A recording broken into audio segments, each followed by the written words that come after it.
You know that feeling, falling head over heels for someone? So what is it really? Is it some kind of unexplainable magic? Or is there something more concrete going on that we can actually understand? I mean, we all know the cliches, right? The butterflies, the feeling that you were just meant to meet this person. It's a universal language we all speak. But where did those intense, all-consuming feelings actually come from? Well, believe it or not, the grammar is surprisingly scientific. Okay, let's get right into it. Part 1. The enigma of falling. Because it really is this fascinating collision between the stories we grow up with and the biological reality we experience. And this is where it gets really interesting. On one hand, we are surrounded by stories about soulmates, destiny, the one. But at the exact same time, our bodies are having a very real, very powerful chemical reaction. That euphoric high you feel, that's a flood of dopamine, the brain's reward chemical. Can't stop thinking about them? That might be because your serotonin levels have dropped, similar to what happens in OCD. And that deep feeling of connection, that's oxytocin, the so-called bonding hormone. It's an incredible cocktail of story and science. So, if it's both culture and chemistry, how does that actually play out when we pick a partner? To get that, we need to look way back to some ancient ideas and see how they line up with what modern psychology tells us about our minds. So here we have two really different ways to look at love. The ancient philosopher Plato, he believed we're all searching for our other half to finally feel complete. It's super romantic, right? But modern psychology, well, it has a different take. Attachment theory suggests that we're often unconsciously drawn to people who just feel familiar. Their emotional patterns echo what we learned growing up.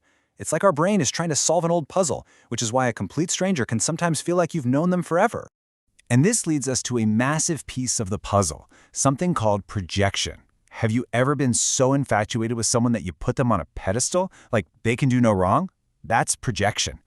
In those early stages, we're often not seeing the actual person in front of us. We're seeing a screen for all of our own hopes and dreams. It's a beautiful but kind of dangerous part of falling in love, because we're basically falling for a story we've created ourselves. So, we've talked about that wild, dizzying experience of falling. But honestly, that's just the opening act. Now we're going to pivot to the main event, which is harder for sure, but way more rewarding. The art of staying in love. I love this quote from the psychoanalyst Erich Fromm. It really makes you stop and think, doesn't it?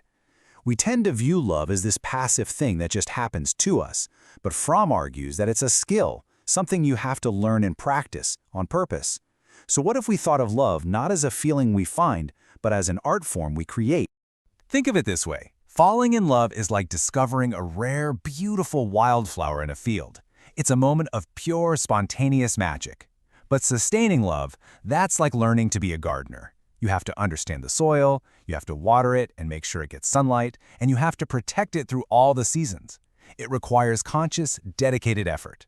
So how do we actually practice this art of love? Well, the sources we explored point to a few key things. First, self-reflection helps you understand your own emotional baggage, so you don't unfairly dump it on your partner.